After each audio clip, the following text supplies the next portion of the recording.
எந்த பிரச்சனையும் நமக்கு இருக்காது. அதை தான் இந்த இடத்துல தெரிஞ்சுக்கணும். ஒரே ஒரு விஷயத்தை நல்லா தெரிஞ்சுக்குங்க. உங்களுக்கு அன்பு கிடைக்குன்னு நினச்சா அது அம்மா கிட்ட இருந்து கிடைக்கும்.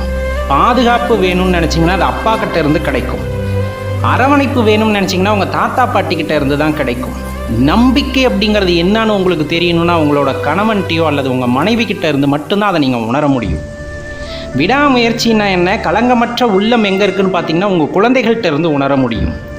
ஆற்றல்னா என்ன, கல்வினா என்ன, ஞானம்னா என்ன, அர்ப்பணிப்புனா என்ன, வீரம்னா என்னன்னு உங்களோட குரு கிட்ட இருந்து தான் கற்றுக்க முடியும். உங்கள் ஆசான்கிட்ட இருந்து தான் கற்றுக்க முடியும். ஒழுக்கம்னா என்னங்கிறது இந்த சமுதாயத்துக்கிட்ட இருந்து தான் கற்றுக்க முடியும்.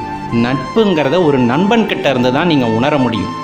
இதையெல்லாம் சேர்த்து இதையும் தாண்டி எனக்கு முக்தி அப்படிங்கிறது என்னன்னு தெரியணும், முக்தி வேணும்னு நினச்சா அது சிவபெருமானால் மட்டும்தான் கொடுக்க முடியும். நல்லா தெரிஞ்சுக்கங்க. அதுதான் இந்த இடத்துல உயர்ந்த சிவபக்தி ஆகிறது.